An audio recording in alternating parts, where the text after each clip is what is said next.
AmRRON phonetically. Alpha, Mike, Romeo, Oscar, November. This is a directed net, so please hold any traffic until the net control station calls for it. Any emergency traffic may break in at any time.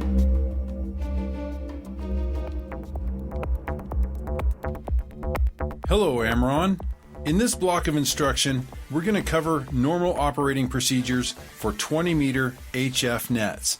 This will aid in smoother and more efficient nets and help organize the flow of the nets. The 20-meter band is a long distance or DX band and is best suited for daytime use. At just over 14 megahertz, this is one of the most reliable bands for connecting stations across the North American continent. In the event of a real-world catastrophic emergency, refer to the AmRRON SOI, the Signals Operating Instructions, for times, frequencies, and modes. The SOI allows for a new net cycle to begin every 6 hours, or 4 times each 24 hours, including time slots for 20-meter voice operation and 20-meter digital mode operation.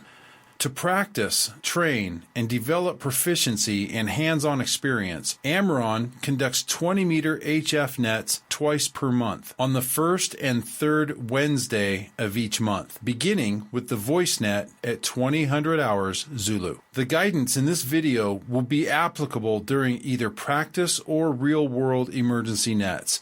First of all, you'll find the regularly scheduled practice net frequencies, times, modes, and other pertinent information located at www.amrron.com. I spell Alpha, Mike, Romeo, Oscar, November.com.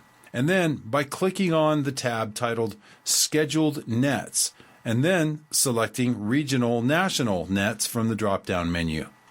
The 20-meter nets should be controlled by a single net control station operator, known as NCS. Traditionally, the 20-meter national NCS has been located in Idaho. In a real-world emergency, however, a net control operator who is normally on the air for practice nets may be dealing with a personal emergency or otherwise affected by the crisis and unable to get on the air. Any AmRRON operator with a station in good working order is encouraged to get on the air and coordinate with others to get the nets operational. But assuming the regular scheduled net control station is available and all is going smoothly, the NCS should be there to guide the net and control traffic. The 20-meter band is unique in that the nature of how the band works normally creates a skip zone or a dead zone where the operator's signal is reflected off the ionosphere, coming back down to Earth approximately 500 miles away. For the purposes of demonstration for this video, we'll use the shaded blue areas to show the skip zones. This doesn't take into account the stations very close to the NCS who can receive the signals by ground wave. In other words, stations just a few miles away, up to 20 miles, may receive a good copy on net control simply by being in line of sight. They would not be receiving the signals bounced off the ionosphere the way everyone else across the country would be receiving them.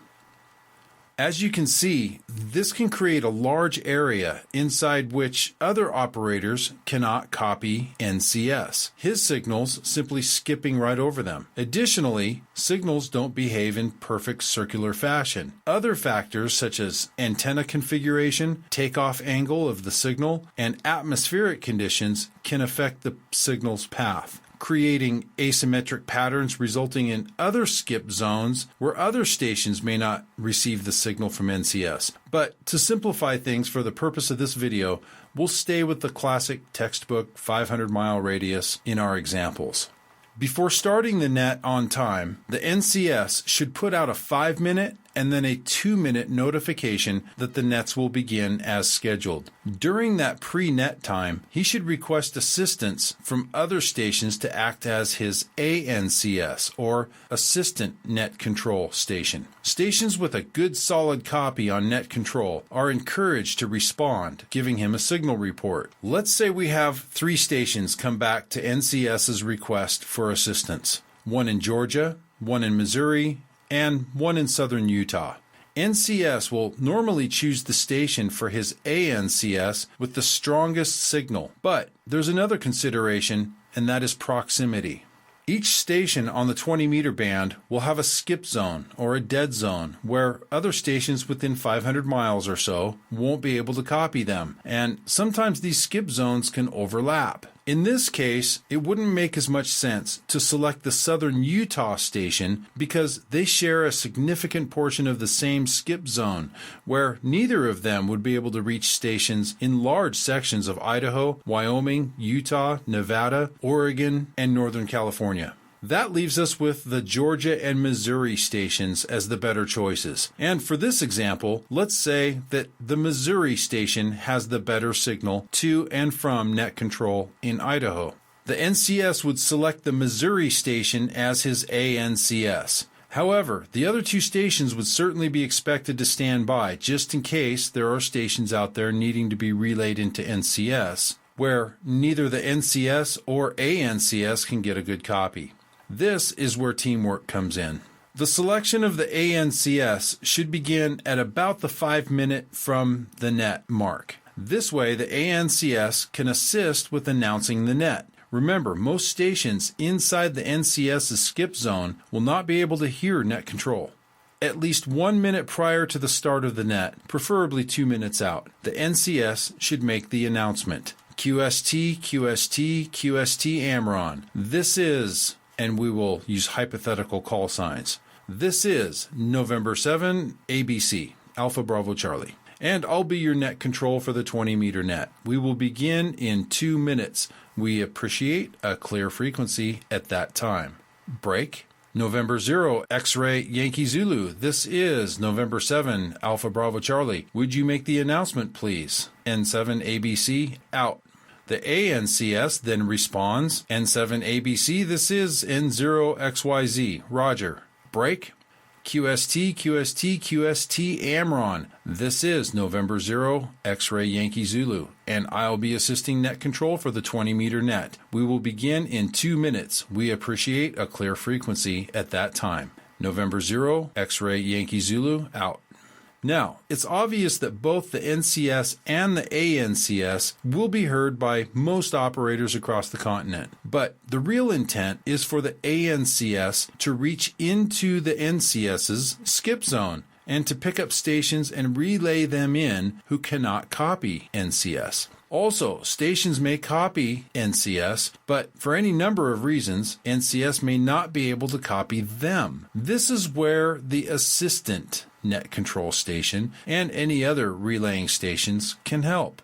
When the NCS is ready to start his net, he should announce it and then ask the ANCS to relay the announcement, but it would sound something like this. Roger that. Break. This is November 0, X-Ray Yankee Zulu. The net will begin now. Is there any priority or higher traffic to pass? Come now. Over. Then he pauses for 5 seconds. If nothing heard, then he responds with nothing heard. If you cannot copy net control, then stand by until you hear my voice again. I will relay you in. November 0 X-Ray Yankee Zulu, out. And then the net control will continue with his net preamble. He'll make any announcements, and during regularly scheduled practice nets, he should also announce the net word of the week. Then he should ask if there is any traffic to pass. If a station responds that he or she does indeed have traffic to pass, he should announce the priority or precedence level of the traffic. If it is priority or higher, the net control station should receive or facilitate the passing of the traffic right away. If the station with traffic omits the precedence level when announcing traffic, the net control operator should ask what precedence the traffic is. If it is routine traffic, it should wait. If any priority traffic, then it should be handled right away. If there is no traffic to pass, the net control station should begin taking check-ins. In a nationwide net, he should call for net check-ins by district. The district is the numerical portion of your call sign, which is assigned based on the district where you were first licensed. If you have a 0 in your call sign, you are District 0. If you have a 7 in your call sign, you are in District 7, etc. Now, obviously, people move. If you relocated from California to Idaho, you most likely have a 6 in your call sign, but now you live in District 7. You would wait until District 7 is called for check-ins by NCS. If you're not sure what district you're in, then simply respond when you hear the district called that matches up with the number in your call sign. The point is to minimize large pileups of multiple stations checking in at once. You may hear Net Control call for multiple districts at once, such as Districts 0 through 3, come now. If then he begins receiving a pileup of stations, he can back up and re-announce stations in District 0 or stations in District 0 through 1 to regain control and keep things moving smoothly. The NCS should be watching the time. If there are a large number of check-ins, he should pause to address the ANCS about every 5 minutes or so to give the ANCS the chance to make an announcement that the net is underway, that the net control station is still taking check-ins, and to stand by until they hear his voice again. It is tempting for stations waiting to check in and who may not be hearing net control to just begin blurting out their call sign in hopes of being heard by someone who can relay them into the net. This often just adds to the congestion. They may not even realize it. This is why it's important for the ANCS to put out an announcement about every 5 to 7 minutes asking stations who cannot copy net control to stand by. And it's important for stations to be patient who may be waiting to check in. Once net control has checked in all or most stations into the net, he will turn control over to the ANCS, who will announce who he is. He will announce the net word of the week for practice nets and any other important information. And then he will ask for check-ins. Once he's taken those check-ins, he will relay those to net control, turning the net back over to NCS. NCS will then reiterate any net information and pick up stragglers, such as those who are joining the net late. The net control station and the assistant net control station aren't the only ones who can take check-ins, though. Many stations are checked in through relays or relay stations. This is when you can hear a station trying to check in, but it becomes apparent that they are not being heard. If you are in a position to copy both parties and one or both seem not to be able to hear the other, then simply announce relay. Allow the NCS to acknowledge you. He'll say something along the lines of, "Go ahead, relay." Then you give your call sign and say, "Break," and then call the other station, tell them you can relay them in. Gather their call sign, their name, and their state, and then say, "Break, net control, this is your call sign," and give him the station's information you are relaying for. Wait for him to acknowledge the information by repeating it back to you. He should also direct you to let the other station know that they are checked in. You should then both clear your call. It's not necessary, but it's customary to state back to net control for a positive handoff to NCS. He will then continue with the net. I hope that adds some clarification to the theory of how an AmRRON 20-meter net should look. In the practical application, however, things don't always go as planned and can even become a bit chaotic. Just remember, be patient, be willing to help out, and have confidence in knowing that there's a nationwide network of people just like you working on improving their communication skills, and that one day we're all going to be counting on each other. On behalf of all the other Patriot Radio operators, thank you for being out there. This is John Jacob Schmidt, 73, and God bless. Out. As ready, trained communicators, right up to the present time, radio hams have been busy every single minute. The ever-increasing group of radio amateurs who have equipped themselves at their own expense with two-way radio sets by amateurs who saw their opportunity to render a public service and paid off for Americans in trouble.